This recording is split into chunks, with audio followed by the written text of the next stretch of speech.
ஹalleluya. நாங்க யாவரும் ஜெபம் பண்ணுவோம். பிதாவே, உம்முடைய குமார இயேசுவின் நாமத்தினால மறுபடியும் உங்களுடைய சமூகத்தை நோக்கி பார்த்த நல்ல கிருபைக்காக உமக்கு நன்றி கூறுவோம். ஆண்டவரே, இந்த சூழ்நிலைகள் மத்தியிலும் ஆண்டவரே உம்முடைய வார்த்தையை இந்த நாளும் உம்முடைய பிள்ளைகளோடு பகிர்ந்து கொடுக்க தந்த கிருபைக்காக உமக்கு நன்றி. பரிசுத்த ஆவியானவரே, என்ன மறைச்சு நீங்க வெளிப்படுங்க. இந்த வார்த்தையை கேட்க ஒவ்வொருவரும் உயிர்ப்பிக்கிறதுக்கா, இந்த வார்த்தையை கேட்கிற ஒவ்வொருவரும் பயத்திலிருந்து ஆண்டவர் சூழ்நிலையிலிருந்து விடுதலையாக்கப்படுகிறது. எல்லாவற்றையும் உங்களுடைய ரத்தத்துக்கு ஒப்பு கொடுத்து இயேசுவின் நாமத்தை தெரிவிக்கும் நல்ல பிதாவே. ஆமென்.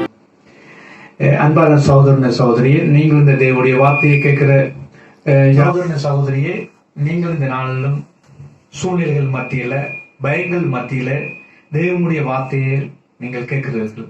ஆனாலும் தேவனுடைய வார்த்தையை நீங்க கேட்கும்போது இது மனிதனுடைய வார்த்தை அல்ல, தேவனுடைய வார்த்தையா நீங்க விசுவாசத்தோடு கேட்கும்போது இந்த வார்த்தை உங்களோட வாழ்க்கையில கிரியை செய்யும். இந்த வாழ்க்கை உங்களோட சூழ்நிலையிலிருந்து கர்த்தர் உங்களை மாற்றி இப்ப இருக்கிற இந்த மரண பயமும் மரண சூழ்நிலையிலிருந்தும் ஆண்டவரை இயேசு உங்களை விடுதலை ஆக்குவார். ஏன் காரணம் என்றால், நம்முடைய ஆண்டவரை இயேசு நம்மளை ரட்சித்து அவர் நமக்கு கொடுத்த ஒரு கட்டளை. லூக்கா சுவிசேஷத்துல ஆண்டவர் பேசியிருக்கிறாரு. 1ஆம் அதிகாரம், எல்லாரும் பைபிள திருத்திருநத்துல இது இந்த செய்தி நான் பேச போறேன். என்னுடைய சபையினுடைய என் ஊழியத்தினுடைய சூழ்நிலையிலிருந்து இந்த செய்திகளுக்குள்ளாக உங்களோட பேச போறேன். அதான் ஆண்டவர் எங்களோட சாட்சியும் உங்களோட நான் பேசி பகிர்ந்து கொள்ள ஆண்டவர் நிறுவனத்துல வாஞ்சிய போட்டபடியா ஒரு சூழ்நிலையான சாட்சி, முழுமையானதல்ல, சபை எப்படி இருந்த என்ற காரியத்தை உங்களுக்கு பேச போறேன். லூக்கா 1:71 அதிகாரம் 71 வசனம். உங்கள் சத்துருக்களின் கையிலிருந்து நீங்கள் விடுதலையாக்கப்பட்டு உயிரோடு இருக்கும் நாளெல்லாம் பயமில்லாமல் எனக்கு முன்பாக பரிசுத்தத்தோடும் நீதியோடும் எனக்கு ஊழியம் செய்ய கட்டளையிடுவேன் என்று ஆண்டவர் சொல்லுகிறார். உங்கள் சத்துருவின் கையிலிருந்து நீங்க விடுதலையாக்கப்பட்டு உயிரோடு இருக்கிறனால பயமில்லாமல் ஜீவிக்கும்படி ஆண்டவர் சொல்லியிருக்கிறார். நம்மள இப்ப பயமில்லாமல் நம்ம ஜீவிக்கணுமா? அப்ப பயம் ஒரு மனுஷனுடைய வாழ்க்கையில இந்த பயம் இப்ப நீங்க இருக்கிற தேசமோ, நீங்க இருக்கிற கிராமங்களோ, நீங்க இருக்கிற பட்டணங்களோ, அல்லது நீங்க இருக்கிற சூழ்நிலை எதுவா இருந்தாலும் ஆண்டவர் சொல்லுறார், நீங்க பயப்பட வேண்டாம். ஏன்னா நீங்க சத்துரு கையிலிருந்து விடுதலையாக்கப்பட்டீங்க. அப்ப விடுதலையாக்கப்பட்ட நாங்க எபிரேயர் 2ஆம் அதிகாரத்துல 14-15 நாங்க வாசிப்போமா இருந்தா, ஜீவகாலம் எல்லாம் நாங்க பயமில்லாமல் ஜீவிக்கும்படி ஆண்டு சொல்லியிருக்கிற எங்களை பயமில்லாமல் ஜீவிக்கும்படி. அப்ப பயப்படக்கூடிய சூழ்நிலைகள், அப்ப எங்களுக்கு பயப்படக்கூடிய சூழ்நிலை எங்களுக்கு உருவாக்குற ஒரு பிசாசு. பயம் எங்க இருக்கோ அங்க இருள் இருக்கும். பயம் எங்க இருக்குதோ அங்க அவிசுவாசம் இருக்கும். விசுவாசம் இருக்கிற இடத்துல பயம் இருக்காது. அப்ப ஆண்டவர் சொல்றாரு, நீங்கள் பயமில்லாமல் அவருக்கு முன்பாக பயமில்லாமல் நிற்கும்படி எங்களை கட்டிட்டு இருக்கிறார். உங்களோட சத்துருக்கள் முன்பதாக எந்த கொரோனாவோ, எந்த சத்துருவோ, எந்த பிசாசுக்கு முன்பதாக நீங்க சத்துரு இருந்து விடுதலையாக்கப்பட்டது என்று தேவனுடைய வார்த்தை எங்களிடம் பேசுகிறது. அப்ப இந்த எங்களுடைய சூழ்நிலை எப்படிப்பட்ட சூழ்நிலை? உதாரணத்துக்கு நம்ம ஊழியத்தில் வரும் பிரச்சனைகள், அல்லது கணவனால வர பிரச்சனைகள், மனைவியில வர பிரச்சனைகள், பிள்ளைகளால் வர பிரச்சனைகளையும் எங்களால் சில நேரம் எங்களுக்கு சோல்வ் பண்ண முடியும். அப்ப சோல்வ் பண்ண முடியும் என்று தெரிஞ்சால் நாங்க பயம். ஆனால் எங்களால முடியாத ஒரு சூழ்நிலை வரும்போதுதான் எங்களுக்கு பயம் வரும். அந்த சூழ்நிலைக்கு நாங்க எப்படி அந்த சூழ்நிலையை சமாளிக்கிறது, இந்த சூழ்நிலையை எப்படி நாங்க மேற்கொள்றோம் நாங்க இருக்கிற நேரத்துல நமக்கு ஒரு பயம் உண்டாகும். ஏன்னா நாங்கள் அந்த சூழ்நிலை, அந்த இப்படியான ஒரு சூழ்நிலையில் நானும் என்னுடைய சபையும் என்னுடைய மனைவி குடும்பங்களும் போகப்பட்டிருந்தோம். கடந்த நாட்கள் எங்களது சபையில கிட்டத்தட்ட 800 பேருக்கு மேல இருந்தார்கள். ஆனா ஒரு சூழ்நிலையில எல்லாரும் சபையிலிருந்து எல்லாரும் எங்களை விட்டு போனார்கள் இதே டைம். ஆனா நானும் என் மனைவியும், எங்கள் மனைவியும் பிள்ளைகளும் எங்களோட சேர்ந்து ஒரு 2 குடும்பங்கள் எங்கள் இருந்தார்கள். 200 பேருக்கு மேல் இருந்தவர்கள். ஆனா நாங்களும் இந்த சூழ்நிலைகள் நிமித்தம் இந்த சபையை விட்டு நாங்களும் பின்வாங்கக்கூடிய சூழ்நிலைகளும், நாங்களும் இந்த இடத்தை விட்டு போகக்கூடிய சூழ்நிலை, எங்களை சொல்ல போனா எங்களை ஓட்டோவில் வாகனத்தை எடுத்து நாங்கள் வழியால போகணும் என்ற சூழ்நிலை ஏற்படுத்தி ஒரு ஒரு இருள். ஆனால் அந்த சூழ்நிலையில கர்த்தர் பேசினாரு, இந்த இடத்துல வந்து நீங்க போகாதீங்க என்று சொல்லி. கர்த்தர் இடத்துல அந்த வார்த்தையை கூடால என்னுடைய ஆண்டவர் பேசினார். அந்த சூழ்நிலையில இப்ப நீங்க போய் இருக்கிற சூழ்நிலை. ஆனால் நாங்கள் அந்த சூழ்நிலையில 200 பேருக்கு செய்தியை கொடுத்து 200 பேரை வழிநடத்தி 200 பேருக்கு மேல வழிநடத்தப்பட்ட ஒரு ஊழியக்காரன் 8 பேருக்கு ஒரு மெசேஜ் கொடுத்து 8 பேர் சபையில நடத்துறது அது ஒரு பயங்கரமான ஒரு காரியம். அதனால கர்த்தர் எங்களை விலப்படுத்தினார். அப்ப நாங்கள் ஆண்டவர் எங்களை விலப்படுத்தி, ஆனா எங்களுக்கு அந்த சூழ்நிலை வந்து எவ்விதமான சூழ்நிலை என்றா, ஒரு படகு எப்படி கடல்ல தத்தளிக்கிற மாதிரி நானும் என் மனைவி என் குடும்பமும் எங்களோட சபையும் தத்தளித்துக் கொண்டிருந்த நேரம். ஆனா கர்த்தருடைய வசனம், நம்மளை அழைத்தவர் உண்மை உள்ளவர், அவர் நம்முடைய அழைப்பில் நாம் நிற்ப வேண்டாம், நம்மளை ஒருபோதும் அவர் கைவிட மாட்டார் என்றால் இதேமாய் சூழ்நிலைகள் சபையில யாருமே ஒரு காணிக்க ஒரு தசமாவும் கொடுக்க முடியாத நிலையிலே கர்த்தர் எங்களை போஷித்தார், கர்த்தர் எங்களை வழி நடத்தினார். இப்ப இருக்கிற அருமையான சகோதரன் சகோதரி விசுவாசம் நீங்க யாரா இருந்தாலும், இப்ப சில சபையில ஆத்துமாக்கள் இல்ல, விசுவாசம் இல்ல, எங்க ஊழியம் எப்படி போகுது என்று கூட சிலருக்கு இருக்கலாம். சிலருக்கு இந்த சூழ்நிலையில என்னுடைய வியாபாரம் எப்படி, என்னுடைய தொழில்கள் எப்படி முடியுமோ என்று உங்களுக்கு பயங்கரமான ஒரு பயம் உங்களுக்குள்ள இருந்து கொண்டிருக்கலாம். இந்த பயம் அப்ப இந்த இனிமேல் நான் இந்த சபையை கட்டுவேனா, இந்த சபையை நான் ஜனங்கள் இந்த சபைக்கு வருவார்களா, என் செய்தியை கேட்பார்களா, இவ்வளவு ஜனங்கள் எல்லாரும் போயிட்டார்கள், எல்லாம் பின்வாங்கி போயிட்டார்கள் என்று கூட உங்களுக்கு ஒரு பயம் இருக்கலாம். அப்படியான சூழ்நிலை நீங்க இருந்து கொண்டிருக்கலாம்.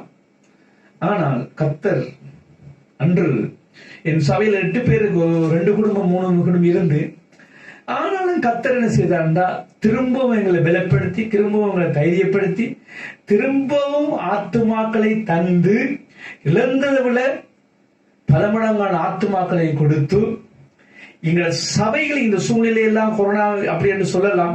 இந்த சூழ்நிலையில கர்த்தர் எங்களை சபையையும் கட்டி எங்களையும் ஆசீர்வதிச்சு எங்களையும் மற்றவருக்கு ஆசீர்வாதமா கர்த்தர் மாத்த இருக்கிறார். அது அவருடைய கிருபை. அப்ப ஏன் உங்களுக்கு இந்த சாட்சியா சொல்றேன்டா, இப்படியான ஒரு சூழ்நிலை தான் நானும் இருந்தேன். ஆனால் அந்த சூழ்நிலையில் நிமித்தம் எங்களை கர்த்தர் திரும்ப அந்த ஆத்மாவை தந்து சபையை கட்டி எங்களை விலப்படுத்தி எங்களை இந்த நிறுத்திருக்கிறாண்டா, உங்களோட சபையையும் உங்களையும் ஆண்டவர் திரும்ப கட்டுவார், திரும்ப ஆத்மாக்களை தருவார், திரும்ப அந்த இடத்தை நிறுத்துவார். நீங்க தேவனால் அழைக்கப்பட்ட மனுஷனா இருந்தால், தேவனால் தெளிவுபட்டப்பட்ட மனுஷனா இருந்தால், கர்த்தரனை அழைத்திருந்தார் என்றால் அந்த இடத்துல திரும்ப அந்த ஆத்மாவை தருவார், திரும்ப அந்த ஜனங்களை தருவார், திரும்ப அந்த கர்த்தர் அந்த உயர்த்து. இன்னைக்கு கொரோனாவில் அநேகர் இருக்கலாம். அந்த கொரோனாவுக்குள்ளதான் என்னுடைய சபை இப்ப கிட்டத்தட்ட ஆண்டவர் பெருப்பிச்சு தந்திரு எல்லைகளை, என்னுடைய சபையை பெரிதாக்கி இருக்கிறார். அதே நேரத்தில் இந்த டாக்டர் மூலமா டெலிபோன் மூலமாக அநேகரை கர்த்தர் சந்திச்சிருக்கிறார், அநேகரை சுகப்படுத்திக் கொண்டிருக்கிறார். அப்ப இன்னைக்கு அதை மட்டுமே நாங்கள் இன்று நாங்கள் ஆத்மாக்கள் நாங்கள் ஞானஸ்தானம் கொடுத்து கொண்டிருக்கிறோம். இது கர்த்தருடைய கிருபை, எங்களால் ஒண்ணு காரியம் இல்லை, அவருடைய கிருபை. ஏண்டா ஏன் இப்ப ஆண்டவர் இதை நான் உங்களோட பேசுறேன்னா, இந்த சூழ்நிலையில் இருக்கிற அன்பான சகோதரன் சகோதரி என்ன எப்படிப்பட்ட மனுஷன்னா, எனக்கு ஒரு மரண பயம். இந்த மரணம் நீங்க பயப்படாதீங்க. அப்ப இந்த மரண பயத்திலிருந்து நாங்கள் விடுதலை ஆக வேணும். இப்ப ஆண்டவர் வசனத்தை எங்களை பேசுகிறார். மார்க்கு சுவிசேஷம் 4ஆம் அதிகாரம்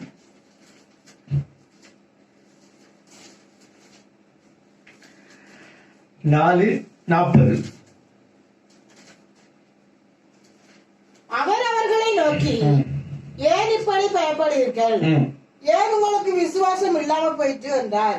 பாருங்க, ஆண்டவர் கேட்கிற அவர்களை நோக்கி, ஏன் ஏன் இப்பொழுது நீங்க பயப்படுறீர்கள்.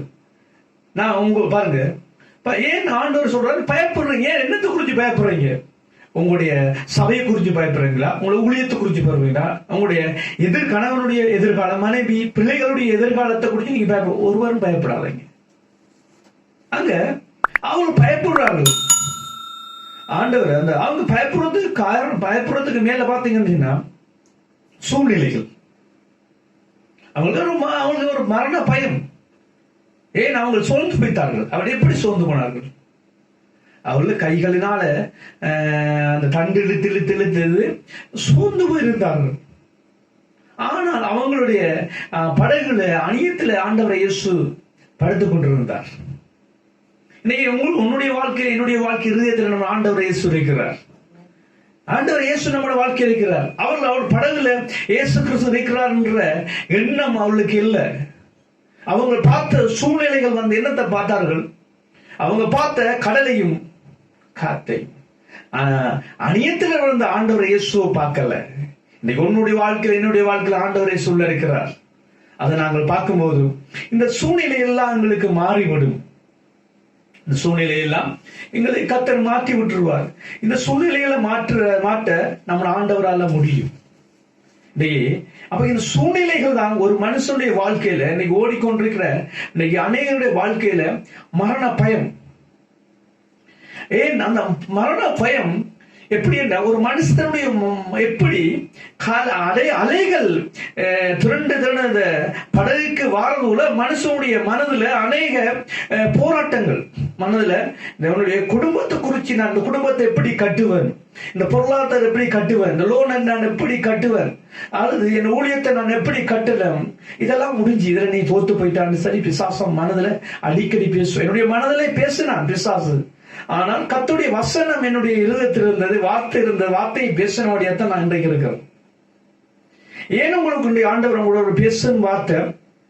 நீங்க உங்க குடும்பத்தை குறித்து, உங்களை தொழிலை குறித்து, உங்க வியாபாரத்தை, உங்க ஊழியத்தை குறித்து நீங்க இந்த சூழ்நிலை பாருங்க. அப்ப சீசர்கள் பயந்தார்கள். இப்ப நீங்க பயப்பட வேண்டிய அவசியம் இல்லை. ஏன் பயப்படணும்? ஆண்டவர் சொல்ற உன் சத்துரு இந்த இன்னும் நீ விடுதலை ஆக்கப்பட்டா. அப்ப நீ பயப்பட வேண்டிய அவசியம் இல்லை. இப்ப உனக்கு மரண பயம், ஒரு சூழ்நிலைகளிலிருந்து ஒரு மரண பயம் மாற வேணும். இந்த மரண பயம் மாறணுமா இருந்தா, மரண பயம் அநேக வாழ்க்கையில பார்த்து இருந்தா இப்ப பயம் உண்டாகி கொண்டிருக்கு. எல்லாருக்கும் பயம்தான். அவ பயம் இருக்கிற இடத்துல என்ன இருக்கும்? இருள் தான் இருக்கும். அவிசுவாசம் கர்த்தர் அற்புதம் செய்ய முடியும். ஆண்டவர் சொல்லுகிறாரு, அவர் எழும்பி காத்தையும் அங்க கடலையும் அதட்டி போட்டு இதுக்கு ஏன் நீங்க அவிசுவாசப்படாதீங்க. இன்றைய நாள்ல நீங்க எந்த சூழ்நிலை உங்களுடைய வாழ்க்கையை கர்த்தர் மாற்ற முடியும். இதுக்குள்ளால நமக்கு ஒரு காரியத்தை கர்த்தர் கற்றுக் கொடுக்கிறார் தேவனுடைய பிள்ளைகளுக்கு. தேவனுடைய பிள்ளைகளுக்கு நாங்கள் ஏன் எதிர்காலத்து கடைசி காலத்துல நாங்கள் எப்படி ஜெபிக்க வேண்டும், கடைசி காலத்துல நாங்கள் எப்படி நிக்கணும், கர்த்தருக்காக நிக்கணும்ன்றதுக்காக இது ஒரு சூழ்நிலை. இதில் நம்ம விசுவாசத்தில் இருக்கிறோமா? ஆண்டு சொன்னார் சீசர்களுக்கு நம்ம அக்கறைக்கு போவோம்னு சொன்னார். ஆனால் சூழ்நிலையில் வந்தது அவங்க சொன்னது உங்களோட வாழ்க்கையில, உங்களோட ஊழியத்துல, உங்களோட வியாபாரத்துல, உங்களோட தொழில ஆண்டவர் சொன்ன வாக்குத்தத்தை நிறைவேற ஆகும். ஆனா நிறைவேறும் அக்கறைக்கு போவோம்னு ஆண்டவர் சொன்னார். அதுக்கு உங்களோட வாழ்க்கையிலும் கர்த்தர் கொடுத்த தீர்க்கதரிசனங்கள் வாக்குத்தத்தங்கள் எல்லாம் உண்மை ஆமன்னும் ஆமீன் என்று இருக்கிறபடியாக அது நிறைவேறியே ஆகும். அப்ப இன்னைக்கு ஏன் எதற்கு எந்த சூழ்நிலையில், உதாரணத்துக்கு கணவனுடைய பிரச்சனை, மனைவியுடைய பிரச்சனை, பிள்ளைகளுடைய பிரச்சனை, சின்ன சின்ன காரியங்களோட சில சமாளிக்க முடியக்கூடிய சமாளிப்பீங்க. ஆனா எப்போது உங்களுக்கு பிரச்சனை வரும்டா, அந்த காரியத்தை சோல்வ் பண்ண முடியாத நிலை வரும்போதுதான் ஒரு மரண பயம் வரும். இன்னைக்கு அநேகர் பேசுறோம். ஆனா இந்த கொரோனா வந்து சொன்னா எல்லாருக்கும் பயமா இருக்கு. எல்லாருக்கும் தான். ஏன் காரணம் சொன்னா அது எல்லாரும் முகங்களை பார்த்தா இந்த பயம் உண்டு. பயம் ஒரு இருள். அப்ப ஆண்டவர் சொன்னாரு, தேவனுடைய பிள்ளைகளை நீங்க சத்துருவின் கையில் நீங்க விடுதலை ஆக்கி நாளெல்லாம் அவருக்கு முன்பதாக பரிசுத்தத்தோடு உண்மையோடு ஊழியம் செய்யும்படி அவர் கட்டளை இருக்கிறார். அப்ப இன்றைக்கு கவனிக்கும், ஆண்டவருடைய பிள்ளையாகிய நாங்கள் பயப்பட வேண்டிய அவசியம் இல்லை. அங்க மோசைய தேவனுடைய இனங்கள் இஸ்ரவேல் எகிப்திலிருந்து பார்வங்களிலிருந்து விடுதலையாக்கி வரும்போது ஒரு பக்கம் ஆளோட்டியல், ஒரு பக்கம் செங்கல் சூழ்நிலைகள். ஆண்டவர் சொன்னார், மோசே உன் கோலை நீட்டுன்னு சொல்லி, கோலை நீட்டு செங்கல் பிறந்த கூட நாங்கள் இன்னைக்கு தேவனுடைய வார்த்தை, நமக்கு கோலாகிய தேவனுடைய வார்த்தையை தேவன் கொடுத்திருக்கிறார். இந்த சூழ்நிலைக்கு மத்தியில் நாங்கள் தேவ வார்த்தையை பேச வேண்டும். அதே இஸ்ரவேல் ஜனங்களை ஆண்டவர் 12 கோத்திரத்தையும் 12 பேரை தெரிவு செய்து கானான் தேசத்துக்கு கர்த்தர் அனுப்பினார். அவர்கள் அங்கே போய் அங்க கானான் தேசத்தை சுற்றி பார்த்து வந்தார்கள். வந்து சொன்ன 2 பேர் நல்ல வார்த்தைகளை பேசினார்கள். ஆனா 10 பேர் அவிசுவாசமான பேசினார். இந்த அவிசுவாசம் வார்த்தை தான் அவர்களுடைய மனதில் ஓடிக்கொண்டு பயம் வந்தது. இன்னைக்கு மனுஷன் அன்னைக்கு அந்த சத்தத்தை, அந்த அவிசுவாசமான வார்த்தையை கேட்க கேட்க அவங்க போக முடியாம போயிட்டு இன்னைக்கும் எங்கட வாழ்க்கையில இன்னைக்கு வாழ்க்கையில மனதில் எத்தனை வார்த்தை பேசிக் கொண்டிருக்கு. மனுஷருடைய இன்னைக்கு ஒவ்வொரு நீங்க கேட்கறீங்க, ஒவ்வொரு நாளும் செய்தியை கேட்கறீங்க, உலக செய்தியை கேட்க, உலகப்பரமான காக்கல கேட்க கேட்க கேட்க எப்படி தேவன் பற்றி விசுவாசம் உள்ள வராது. வார்த்தையை கேட்பதுனால நமக்கு, தேவனுடைய வார்த்தையை கேட்பதுனால நமக்கு என்ன வரும்? விசுவாசம் வரும். சூழ்நிலையை கேட்டு நீங்க இன்னைக்கு என்ன செய்றீங்க? அநேக சூழ்நிலைகள், மரண பயம், நாளுக்கு நாள் மனுஷர்கள் கொரோனாவில் மறிக்கும் போது, மற்ற காரியம் மறிக்கும் போது நியூஸ் கேட்க கேட்க கேட்க உங்களை கொஞ்சம் கொஞ்சமாக உங்களை விசுவாசம், தேவனிடம் இருக்கிற விசுவாசம் அற்று போகுது. விசுவாசத்தை விட்டுறக்கூடாது. நாம் யாரும் தேவன் வச்சுக்கிற விசுவாசம் முக்கியம். விசுவாசம் இல்லாம தேவன் யாரும் என்ன செய்யலாது? விசுவாசம் தான் தெரியப்படுத்த முடியாது. அப்ப இன்னைக்கு விசுவாசம், அப்ப உங்களோட மனதுல இப்ப பேசிக்கொண்டிருக்கிற காரியம் என்ன? மனதுல முதலாவதாக நாங்க எங்களுடைய மனம் பாருங்க, மனதுல தான் முதலாவதாக தாக்கப்பட்ட இடம். நாங்க வாசிப்போம் இங்க 1 சாமுவேல் 14 நான் பார்த்தேன் அப்படின்னா, இங்க இன்னொரு மனுஷனை நாங்க பார்க்கிறோம். தாவீதையும் சவுலையும் இஸ்ரவேல் ஜனங்களையும் பார்க்கிறோம். இந்த இஸ்ரவேல் ஜனங்களும் சவுல் ராஜாவும் என்ன செய்தாங்கண்டா, கோலியாத்துக்கு பயந்து பாருங்க, அங்க இஸ்ரவேல் ஜனங்கள் ராஜ்யர்கள் அங்க பயந்தார்கள். 12 கோத்திரத்தை அனுப்பி அங்க பார்த்து வரவங்க அங்க இருந்த ராஜ்யத்தை குறித்து அவங்க பயப்பட்டார்கள். ஆனா இங்க பார்க்கிற நேரம் தேவனுடைய ஜனமாகிய இஸ்ரவேல் ஜனங்கள் அவங்களுக்கு ஏற்படுத்தின ராஜாவாகிய சவுலும் அங்க கோலியாத்துக்கு பயப்படுறார்கள். கோலியாத்துக்கு ஏன் பண்றா? கோலியாத்து நாளுக்கு நாள் பேசும்போது கோலியாத்து சத்தத்தை அவன மனதில் ஓடு. ராஜா அவனை பார்த்தார்கள். அங்க இந்த சவுலுக்கும் தேவனுடைய ஜனங்களுக்கு ஒரு வித்தியாசம் அங்க அறிந்தது. என்ன? சவுலும் அவனை கோலியாத்துடைய அவனுடைய சத்தத்தை தான் கேட்டார்கள். சத்தத்துக்கு அவங்க பயந்தார்கள்.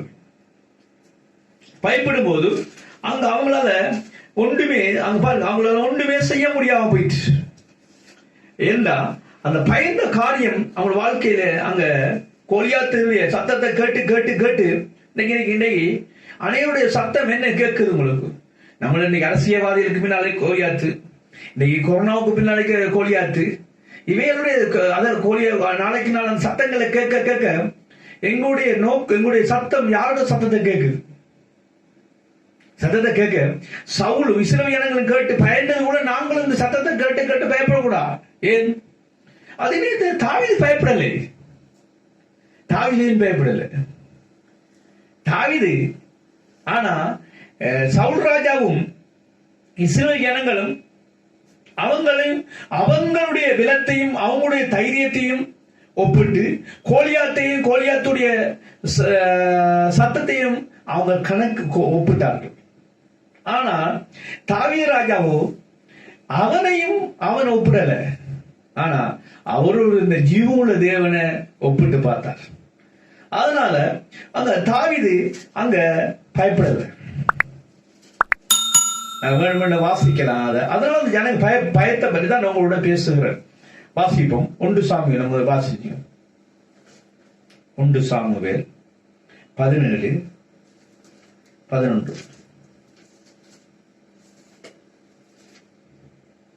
சவுலும் இஸ்ரவேல் அனைவரும் அந்த பெலிஸ்தனுடைய வார்த்தையை கேட்டு கலங்கி மிகவும் பயப்பட்டார்கள். அப்ப அது பயப்பட்டதுனால அவங்களுக்கு என்ன வந்த பயத்தினாலதான் அவங்க கோலியாத்தை முறியடிக்க முடியாம போயிட்டு. ஆனாலும் தாவீதுக்கு அதே வார்த்தை வந்தது. ஆனா தாவீதோ பயப்படல. அதனாலதான் கோலியாத்தை தாவீது ஜெயிச்சான். இன்னைக்கு நம்முடைய கணவனுடைய இன்னைக்கு பிசாசானவன் உங்களோட வாழ்க்கையில, உங்களோட ஊழியத்துல, உங்களோட கணவன் வாழ்க்கையில, மனைவியோட வாழ்க்கையில, பிள்ளைகள வாழ்க்கையில, பொருளாதார பலவிதமான இந்த சூழ்நிலைகள் நிமித்தம் அதனால பாதிக்கப்பட்டு உங்களோட மனதை ஓடிக்கொண்டிருக்கி. நீங்க அந்த சத்தம் கேட்கறீங்களா? அந்த சத்தத்தை கேட்டு நீங்க அதுக்கு சத்தத்தை கீழ்ப்படுவீங்களா, நீங்க ஜெயிக்க முடியாது. சவுல் ராஜாவை இஸ்ரவேல் ஜனங்க ஜெயிக்க முடியாது. ஆனால் தாவீது ராஜாவை போல நமக்குள்ள இருக்கிற தேவன், பயப்படாது என்று சொன்ன தேவன், சத்துருவிலிருந்து கையிலிருந்து விடுதலையாக்கின தேவன், பயப்படாது என்று சொன்ன தேவனுடைய வார்த்தையை நீ விசுவாசிப்பியா இருந்தா, இன்னும் எதிர கொண்டு வர எந்த அரசாங்கத்துடைய வார்த்தையிலோ அல்லது கொரோனா நோய் என்று சொல்ற வார்த்தையிலோ பலவித இதுகளை கொண்டு வந்து சோர்வாக்கி உன்னுடைய ஊழியத்தையோ உன்னுடைய பொருளாதாரத்தையோ உன் கணவன் வாழ்க்கையோ அல்லது சிலருக்கு வியாதியா இருக்கலாம், பொருளாதார பிரச்சனைகள், இந்த பிரச்சனைகள் பேசுற நேரத்துல நீ இவைகளுக்கு செவி கொடுப்பேன்டா, இந்த பிசாசை நீ ஜெயிக்க முடியாது, இந்த சத்துரை நீ ஜெயிக்க முடியாது. இதால நீ சூழ்நிலைகள் நீ ஆளாயிருப்பா. ஆனால் இதெல்லாவற்றுக்கு மேலாக உன் சத்துருவின் கையிலிருந்து உன்னை விடுதலையாக்கினவர் சொல்றார், நீ பயப்படாத என்று சொல்லுகிறார். அப்ப நீங்க பயப்படாம இருப்பீங்களா இருந்தா, ஆண்டவர் உங்களோட வாழ்க்கையில இந்த கொரோனாவில் என்ன சூழ்நிலை வந்தாலும் எந்த மனுஷன் மூலம் வந்தாலும் அதெல்லாவற்றையும் முறியடிச்சு கர்த்தர் உங்களை மறுபடியும் ஆசீர்வதிப்பார். ஆமீன். அப்ப அதனால சூழ்நிலைகளை விட்டு பயப்படாதீங்க. அப்ப இந்த இஸ்ரவேல் ஜனங்கள், அப்ப அவன் சொன்னான், தாவீது சொன்னது, நீ தேவனுடைய ராணுவத்தை நிந்திக்கிற நீ யார்? அப்ப அவன் நான் கர்த்தருடைய நாமத்துல வருகிறேன்னு சொன்னான் தாவீது. அவன் சொல்லும் போது அங்க அவன் கர்த்தருடைய நாமத்துல நாங்கள் எங்களுடைய பலத்திலேயோ எங்களுடைய அறிவிலேயோ எங்களுடைய சிந்தனையிலோ எங்களுடைய சபையில கட்ட முடியாது, அல்லது எங்களுடைய வாழ்க்கையை கட்ட முடியாது, எங்கள் தொழிலை கட்ட முடியாது. ஆனா நாங்கள் தேவன் எங்கள் எல்லாவற்றிலும் முன்னிறுத்துவமா இருந்தா, அவர் நம்ம விசுவாசிப்பமா இருந்தா திரும்பவும் அதை நம்ம கட்டுவோம். அதனால அன்பான சகோதரன சகோதரி, இன்றைக்கும் இந்த உலகத்தில் நடந்து கொண்டிருக்கிற காரியத்தையும் உலகத்திற்கு கொள்ள நோயையும் ஒப்பிட்டு நாங்கள் இன்றைக்கு அந்த சத்தத்தையும் கட்டி எங்களையும் அதை கணிப்பிட்டு தேவனையும் நாங்கள் ஒரு பக்கம் இதையும் ஒரு பக்கம் நாங்கள் நினைச்சு சிந்திச்சுக்க இருக்கிற நேரத்தில் நிச்சயம் சூழ்நிலைக்கு மாற்றப்படுவோம். அதனால இன்னைக்கு என்ன ஆண்டு சொல்றாரு, உங்களோட ஆத்மாவையும் உங்களோட சரீரத்தையும் நரகத்துக்கு தள்ளுறவருக்கு தான் என்ன செய்யணும், அவரு பயப்படுங்க. சரீரத்தை அழிக்கிறவனுக்கு பயப்பட சொல்ல சொன்ன, இந்த கொள்ள நோய் சரீரத்தை அழிக்க போதும், இதை குறித்து நீ பயப்பட வேண்டிய அவசியம் இல்ல. ஆண்டு சொன்னாரு, நீ சரீரத்தை அழிக்கிறவனுக்கு பயப்படாத, நீ பயப்பட வேண்டிய ஒரே ஒரு ஆள் உன் சரீரத்தையும் உன் ஆத்மாவையும் நரகத்துக்கு தளர்வுதான் நம்மளை பயப்பட சொல்லிருக்கிறார். அப்ப தேசத்துல வந்து கொண்டிருக்கிற உனக்கு விரோதமாக தேசம் உனக்கு விரோதம் எழும்பலாம், கிராமம் உனக்கு விரோதம் எழும்பலாம், பட்டணங்கள் உனக்கு விரோதம் எழும்பலாம், கணவனோ மனைவியோ எழும்பலாம், பொருளாதாரத்துக்கு விரோதம் சத்துருவான எழும்பலாம். ஆனால் பயப்படாத, கர்த்தர் சொல்றார், நீ பயப்பட வேண்டிய அவசியம் இல்லை. நீ பயப்படுவேண்டா, இதை இந்த சூழ்நிலையை ஏற்படுத்தி கொண்டிருக்கிற பிசாசை நீ மிதிக்கலாது. ஏன் நமக்கு அதிகாரம் இல்லை, இது செப்பங்களை திரளை மிதிக்கவும் சத்துடைய சகல வல்லை மேற்கொண்டு அதிகாரம் கொடுத்திருக்கிறார். அந்த அதிகாரத்தினால இயேசுவே தாவீது எப்படி கோலியாத்தை அடிச்சது போல குலக்கற்கள் எடுத்து அவர் எப்படி பிசாசுக்கு அடித்தாரு, நம்ம இயேசுவின் நாமத்துல விசுவாசத்துல செல்லும் போது அந்த சூழ்நிலைகள் மாறும். ஆண்டு சொல்லிக்காரு, சூழ்நிலை உனக்கு மாறும் என்று சொல்லியிருக்கிறார். இந்த மலையை பார்த்து பேர்ந்து சமுத்திரம் தள்ளுண்டு போன்னு சொல்லி இருதயத்தை சந்தேகப்படாம சொல்லும் போது, சந்தேகம் என்றது எது? அவிசுவாசம். ஏன் எங்களுக்குள்ள மரண பயம் இருந்து நாங்க ஜெபிக்கிறோம். பயத்தோடு ஒரு விசுவாசிக்கு ஜெபிக்க போனாலும் பயம், விசுவாசிக்கு என்ன கை வச்சு ஜெபிக்க இயலாது. அப்ப நாங்க என்னத்திலிருந்து ஜெபிக்கிறோம்? பயத்தில். அப்ப அற்புதம் நடக்குமா? அற்புதம் நடக்காது. ஆனால் அன்பான சகோதரன் சகோதரியே, எங்களுக்குள்ள இருக்கல இந்த பொருளாதார பயம் என்ற இருள் எங்களை விட்டு மாற வேணும். எல்லா மனுஷர்களையும் பார்த்தாலும் அந்த மரண சூழ்நிலை தான். ஒரு சகோதர கதைக்கலாது பயம், அவன் தெரிக்குமா அவர் தெரிக்கும். அப்ப எங்களுக்குள்ள என்ன அடிக்கடி உண்டாகி கொண்டிருக்கு? பயம். அப்ப பயம் என்ற இருளங்களுக்கு மாற வேண்டும். அந்த பயம் என்ற இருள் சொன்னா ஆண்டவர் அந்த மரண பயத்தில் நம்மளை விடுதலையாக்குது. ஒரு அந்த சூழ்நிலைக்கு நம்மளை கர்த்தர் அனுப்புவார். அப்ப இன்னைக்கு மரண பயத்தில், அப்ப இன்னைக்கு என்னன்னா, இன்னைக்கு நாங்கள் வேதத்தை வாசிக்கலாம் பேசலாம், ஆனா சூழ்நிலைகள் உண்மையாக தானியல் வாழ்க்கையில் வர தானியலுக்கு சூழ்நிலைகள். ஆனா தானியல் சிங்கத்து சத்தத்தையும் மனுஷ சத்தத்தை கேட்கல, தேவ சத்தத்தை கேட்டார். சிங்கத்தின் சத்தத்தையும் அங்க தானியலுக்கு விரோதம் அழுகிற மனுஷன சத்தத்தையும் கேட்டிருந்தாண்டா சிங்கத்திலிருந்து அவர் தப்பி வைக்க முடியாது. மரண பயம் வந்திருக்கும். ஆனா அவருக்கு அந்த பயம் பெறல. அதனால சிங்கத்து வாயை கட்டி விடுதலையாக்கிற தானியலை விடுதலையாக்கிற தேவன் ஒன்று இருக்கிறார். அதுல அங்க சாத்ராக் அவங்க 3 பேர் என்ன செய்தார்கள்? அவர்களையும் சூழ்நிலைக்கு போடப்பட்டார்கள். அவர்கள் என்ன பேசினார்கள்? அவர்களும் அவங்க பயப்படல. ராஜா சொல்லுக்கோ அந்த அக்கினிக்கோ அவர் பயப்படல.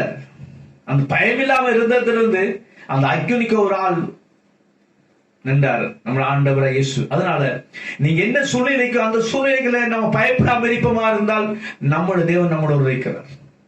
அதனால அன்பான சகோதரன் சகோதரி, இன்னைக்கு உங்களோட வாழ்க்கையில இந்த மரண பயம், இந்த மரண பயம் மனதில் அனைவருக்கு இந்த பயம் எங்களை விட்டு மாறாவிட்டா நாங்கள் என்ன செய்ய முடியும்? நாங்க எப்படி ஜெபிக்கலாம்?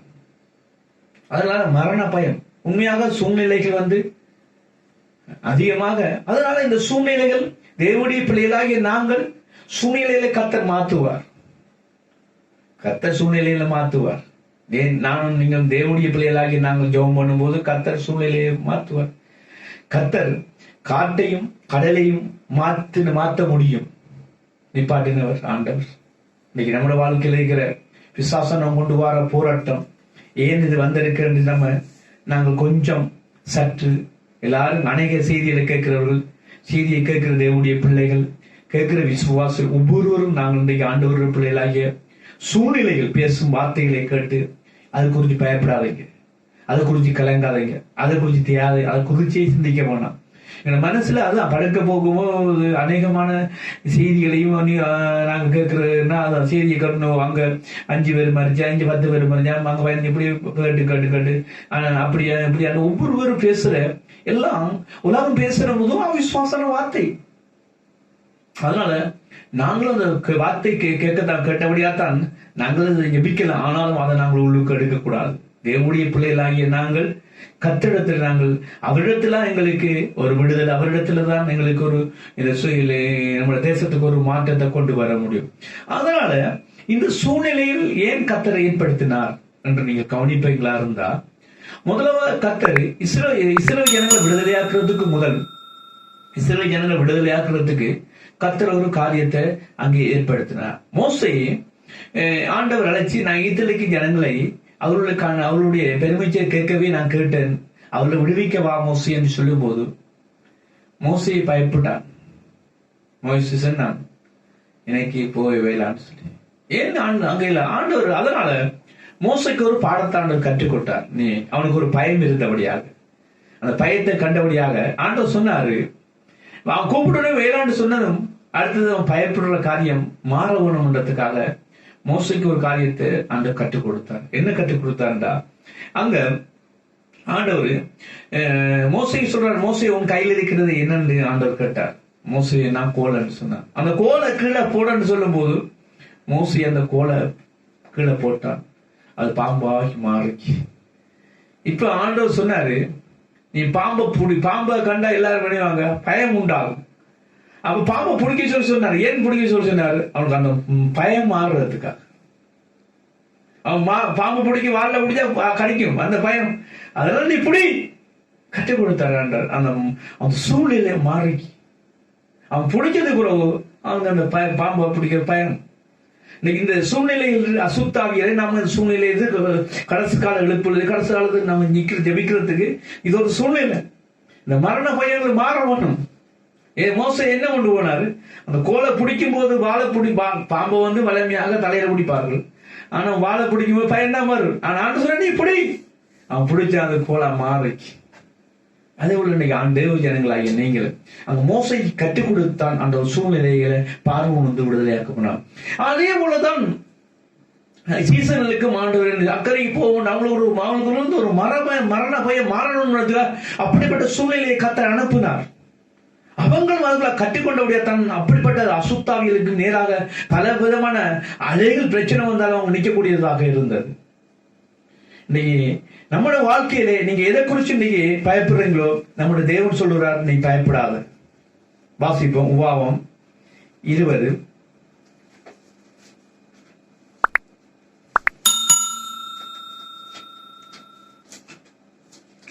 20ஆம் அதிகாரம் 1ஆம் வசனம்.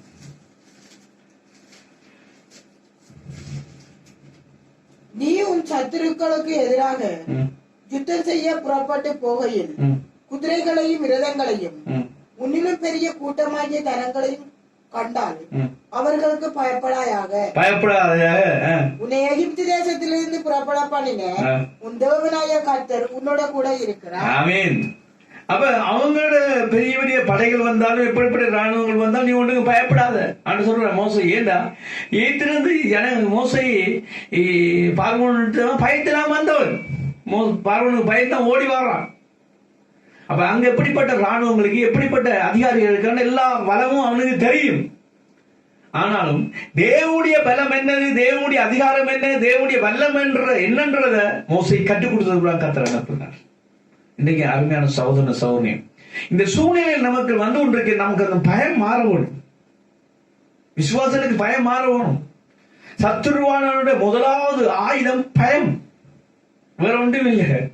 தன் உயிரை குறிச்சு பயம், பாம்பு கண்டா பயம் தானே. அப்ப இன்றைக்கு எங்களுக்கு நாங்க பயப்படக்கூடாது. பயப்படும் காரியம் யோபு பயப்பட்டது, யோபுக்கு நடந்தது. அப்ப நாங்க எதை குறிச்சு இன்னைக்கு பயப்படுறீங்க? சூழ்நிலையை குறித்து பயப்படுறீங்களா? அது நமக்கு நடந்து ஆகும். சூழ்நிலையை குறித்து பயப்படாத யாரும். சூழ்நிலையை மாத்திர கர்த்தர் நம்மோட தேவன். ஆமீன்.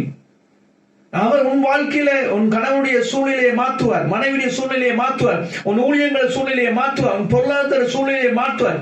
அப்ப இது அதனால 24 மணி நேரம் சத்துருவானவன் உன் மனதில் போராடி கொண்டிருக்கு. உன் மனம் மிக முக்கியம்.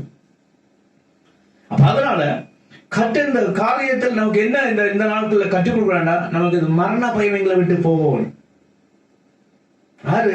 பிசாசு கொண்டு வர தந்திர பயம், அந்த பயப்பட வைக்கிறான். இன்றைக்கு அன்பான சகோதரன் சகோதரி, முதலாவது எங்க வாழ்க்கையில இந்த பயம் மாறவன். அதனால நீங்க என்னத்தை குறித்து பயப்படாதீங்க. கர்த்தர் சொல்றாரு விவாமத்தில் நீ வாசிங்க முதல் அங்க நீ உன் வாசிங்க. நீ உன் சத்துருக்களுக்கு எதிராக யுத்தம் செய்ய புறப்பட்டு போகையில் நீ போய் ஜெபம் பண்றது புறப்பட்டு போகிற நேரத்துல குதிரைகளையும் இரதங்களையும் உன்னிலும் பெரிய கூட்டமாகிய ஜனங்களையும் கண்டால் உனக்கு விரோதம் வளம்புற பெரிய கூட்டம், அவர்களுக்கு பயப்படாயாக. நீ அவர்களுக்கு பயப்படணும்னா ஆண்டு சொல்லுறார். பண்ணின உன் தேவனாகிய கர்த்தர் உன்னோட இருக்கிறார். ஆமென். நம்மளை ஆண்டவரை இயேசு நம்மளை ரட்சித்து நமக்கு விடுதலை கொடுத்து நம்மளோட இருக்கிறார் அவர். அதனால அன்பான சகோதரன் சகோதரி, எந்த சூழ்நிலையை பற்றி பயப்படாது. எல்லா சூழ்நிலையும் அதிசீக்கிரம் மாறும். இந்த இருந்ததை விட இந்த கொரோனா டைமுக்குள்ள நீ எண்ணத்தை இழந்து, அதான் நான் ஆண்டவருக்கு எங்களை ஆசீர்வதிச்சு உங்களையும் கர்த்தர் ஆசீர்வதிப்பார். இந்த கொரோனாவை கண்டு பயப்படாதீங்க. சூழ்நிலையை கண்டு நம்மளோட சபை நடத்த பயப்படாத. ஆனா எல்லாவற்றையும் ஆண்டவர் நிறைவா ஆசீர்வதிக்கிற தேவன் நம்மளோடு வைக்கிறார். ஆமீன். அதனால இந்த வார்த்தையை கண்ட ஒவ்வொரு பிள்ளைகள், தேவனுடைய பிள்ளைகளாகி நீங்க உங்க வாழ்க்கையில இந்த மரண அபயம் மாறவனும், ஆண்டவர் எங்களுக்குள்ள அந்த அவிசுவாசம் மாறணும். மனதில் இருக்கிற போராட்டம் மாறாம நம்ம சத்துருக்கு முன்பா நிக்கலாது. நம்ம சத்துருக்கு பிசாசுக்கு தெரியும். பிசாசு போராடுற இடம். எவ்வாறு வஞ்சித்த பாப்போம் கூட மனதை முதலாவது பிசாசு சூறையாடுற இடம் மனம். நீங்க எவ்வளவுதான் நீங்க ஜபிச்சாலும், எவ்வளவுதான் வேதத்தை வாசிச்சாலும், ஆனா உங்களோட மனதுல மாற்றம் இருக்குதா? உங்களுடைய சிந்தனை பேதுரு சிந்திச்சார். இயேசு நடக்கும்போது ஆண்டவரே இது உமக்கு நேரிடக்கூடாது சொல்லும் போது ஆண்டு சொன்னாரு, நீங்க தேவனுக்குரிய சிந்திக்காம மனுஷனுக்கு. அப்ப நாங்களே மனுஷ மார்க்கம், மனுஷனுக்குரிய சிந்திக்கிறோம், தேவனுக்குரியமா சிந்திக்கிறோமா? அப்ப இன்றைக்கு தேவனுடைய சிந்தை பாருங்க, மாம்ச சிந்தை மரணம், ஆவி சிந்தை ஜீவன். அப்ப ஜீவனுக்குரிய சிந்திக்கிறோமா? ஜீவனுக்குரிய சிந்திக்கிறாங்க. தேவனுடைய வார்த்தையை தியானிக்கும் போது, தேவனுடைய வார்த்தையை பேசும்போது, அது தியானம் போது நாங்க ஜீவனை தான் சிந்திக்கிறோம் தியானம் பண்ணும்போது. ஆனா அந்த உலகப்பிரமான காரியங்களை நம்ம சிந்திக்கிறது, மற்ற காரியங்கள் சிந்திக்கும் போது எங்களுக்கு ஆவிக்குரிய மரணத்தை நாங்க சந்திக்க வேண்டியிருக்கும். அன்பான தேவ ஜனங்களே, தேவனுடைய பிள்ளைகளே, இன்றைக்கு நீங்க உங்களோட மனதை அதான் ஆண்டு சொல்றாரு. உங்களோட இஸ்ரேல் ஜனங்கள் எத்துக்க இருந்து ஆண்டவர் விடுதலையாக்குறார். கானானுக்கு போகாம விட்ட காரணம் என்ன? பயம். கொலியத்தை மேற்கொள்ள முடியாம சவுல்ராஜா இஸ்ரேலுக்கு என்ன? பயம். சீசர் அருகாவில அந்நியத்துல ஆண்டவர் இயேசு படுக்கும் போது அங்க காத்தும் கடலும் இறைஞ்சி அவங்களை அலட்டும் போது பயப்பட்டு அவங்க உயிருக்கு பயப்பட்டார்கள் சீசர்கள். பயம். ஆனா இன்னைக்கு உங்களுக்கு எந்த பயம் இருக்கோ அந்த பயம் மாறணும். பயம் இருக்கிற இடத்த விசுவாசம் இருக்காது, விசுவாசம் இருக்கிற இடத்த பயம் இருக்காது, இருள் இருக்கிறத வெளிச்சம் இருக்காது, வெளிச்சம் இருக்கிறது ரெண்டும் வேறு. அதனால இன்னைக்கு தேவனுடைய பிள்ளைகளை இப்படியான ஒரு பயத்தோடு இருந்து கொண்டு நான் ஜெபிக்கிறேன்னு சொன்னாலும் இல்ல, அது நடக்காது, சூழ்நிலை மாறாது. அதனால எல்லா சூழ்நிலையும் மேற்கொள்றாங்க. எங்க ஆண்டவர் சொல்றாரு ரோமர்ல 12ஆம் அதிகாரத்துல 1ஆம் வசனம் 2ஆம் வசனம் வாசிங்க. சகோதரர், இப்படி இருக்க உங்களோட ஆவி ஆத்மா சகோதரர் தேவனுக்கு ஜீவப்படியா கூட, நம்முடைய ஆவி ஆத்மா சகோதரர் அனைத்தையும் தேவனுக்கு ஜீவப்படியா கூட. இதுவே நீங்க செய்ய வேண்டிய புத்தி உள்ள ஆராதனை. அதுவும் இந்த இந்த உலகம் பேசுற பேச்சுக்கள், உலகம் நடக்கிற கடையில் வாசிங்க. அப்படி இருக்க சகோதரரை, நீங்கள் உங்கள் சரீரங்களை பரிசுத்தமாக்கும் தேவனுக்கு பிரியமான ஜீவபலியாக ஒப்பு கொடுக்க வேண்டும் என்று தேவனுடைய இரக்கங்களை முன்னிட்டு உங்களை வேண்டிக் கொள்ளுகிறேன். இதுவே நீங்கள் செய்யத்தக்க புத்தியுள்ள ஆராதனை. நீங்கள் இந்த இப்பிரபஞ்சத்துக்கு ஒத்தவேசம் தெரியாமல் தேவனுடைய நன்மையும் பிரியமும் பரிபூர்ணமான சித்தம் என்னதென்று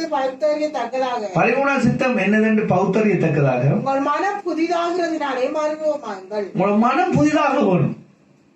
மனம் புதிதாகாம விட்டா எங்களுக்கு எங்களுடைய வாழ்க்கையில் இப்ப நடக்க முடியாது. மனம் புதிதாகணும். ஏண்டா பழைய மனம் வச்சு ஆவி ருச்சிக்கப்பட்டது, ஆவி புதுப்பிக்கப்பட்டது. மனம் எப்படி சிந்திக்கிறோம்? நாங்க உலகப்புறமா சிந்திக்க போறோமா? மரணம். ஆவிக்குள்ள சிந்திக்க போறோமா? ஜீவன். அப்ப இதெல்லாம் ஆண்டு சொல்றாரு, நீங்க இந்த இப்பிரஞ்சத்துக்கு ஒத்தவசம் தெரியாம உலக பேச்சு சிந்திக்காமல் தேவனுடைய நன்மையின் பரிமாண சித்தம் என்னதென்று பௌத்தருனா உங்களை மனம் புதிதாகும். மனம் புதிதாகணும். மனம் புதிதாகினா தான் எங்களுக்கு மரண பயம் எங்களை விட்டு போகும். எப்பயோ காய்ச்சல் இப்ப நடந்த விஷயங்களை நாங்க சிந்திச்சு அதை குறிச்சு யோசிக்கிறோம். நடக்காது. நாங்க இவ்வளவுதான் ஜெபிச்சோம். அதனால நம்மளோட வாழ்க்கையில் இன்னைக்கு மரண பயம் மாறி சூழ்நிலைகள் மாறுறதுக்கு, சூழ்நிலைகள் எப்படி அவங்களால அது அதட்ட அவிசுவாசத்திலிருந்து இருள் இருந்து சீசர்கள் இவ்வளவு காட்டையும் அதட்டையும் அவங்க எத்தனை தடம் போயிருப்ப செஞ்சு இயலாது. அதனால இயேசு பார்த்து சொல்றாரு, ஏன் பயப்படுற இன்னைக்கு? அப்ப அதனால சூழ்நிலைக்கு நீங்க பயப்படுறீங்கன்னா அவங்க இன்னும் திரும்ப கடல் எப்படி கொந்தளிக்கிற மாதிரி கடல் கொந்தளிக்கும் பிரச்சனை கொந்தளிச்சு கொண்டுறாங்க. ஆனா அந்த கொந்தளிப்பு நிக்கணுமா இருந்தா நீங்க உங்களுக்கு பயம் மாறணும். பயம் மாறினால் அந்த உங்க வாழ்க்கையில இயேசு அற்புதம் செய்ய முடியும். இன்னைக்கு அருமையான சகோதரன் சகோதரிய, தேவனுடைய வார்த்தையை கட்டினீர், எதை குறிச்சு பயப்படுறியோ அந்த மரண பயம் உன்னை விட்டு மாறும்படிக்கு, அந்த சூழ்நிலைகள் மாற்றும்படிக்கு ஆண்டவரத்தை ஒப்பு கொடுத்து நீங்க கேட்கும்போது கர்த்தர் மாற்றத்தை கொண்டு வருவார். நாங்கள் அச்சோமனும் பிதாவை உங்களுடைய குமார இயேசுவின் நாமத்தினால மறுபடியும் இந்த செய்தியை கட்ட ஒவ்வொருவரும் உங்களுடைய கரத்தில் ஒப்பு கூறுவோம். இன்னைக்கு எந்தெந்த சகோதர வாழ்க்கையில மரண பயம், கணவனை குறிச்சோ அல்ல மனைவியை குறிச்சோ அந்த ஊழியத்தை குறிச்சோ அந்த பொருளாதாரத்தை குறிச்சோ வாழ்க்கை திட்டத்தை குறிச்சோ எந்த பயம் இருக்கு, அந்த மரண பயம் அவர்கள் மனதை விட்டு உணர்ச்சி சிந்தனை விட்டு இயேசுவின் நாமத்தை வெளியேறும்படி நான் கட்டளை ஜெபிக்கிறோம். ஆண்டவரே, நீர் அழைச்ச ஒவ்வொரு பிள்ளைகளையும் ஆண்டவரா இயேசுவே, நீர் எப்படி ஆண்டவரே சீசர்கள் படவுல ஆண்டவரை தத்தளிக்கும் போது அவங்கள போய் சந்திச்சதுல இந்த வனது போராட்டத்தில் இருக்கிற ஒவ்வொரு சகோதரனையும் சந்திச்சு அவர் சூழ்நிலையில வாய்க்க பண்ணி ஆண்டவர் உங்களுடைய பாதையில் அவர் நடக்க, உங்களுடைய சிலுவையை நோக்கி பார்க்க, ஆண்டவர் உங்க தேவதிட்டத்தை நோக்கி பார்க்க, உங்க அழைப்பை நோக்கி பார்க்க, எல்லாவற்றுக்கும் மேலாக நீர் அவளோட கூட இருக்கிற ஒரு உணர்வும் படிக்கு அவள் ஒவ்வொருவரும் நீ மாற்றும்படி ஜெபிக்கப்பா. எல்லா குடும்பங்களையும் உங்க ரத்தத்துக்கு ஒப்பு கொடுப்பா. வார்த்தையை கண்டு ஒவ்வொருவரும் நீ மாற்றி அருளும் ஆண்டவர். எல்லாவற்றையும் உங்க ரத்தத்துக்கு ஒப்பு கொடுத்து இயேசுவின் நாமத்தை ஜெபிக்க நல்ல பிதாவே. ஆமென்.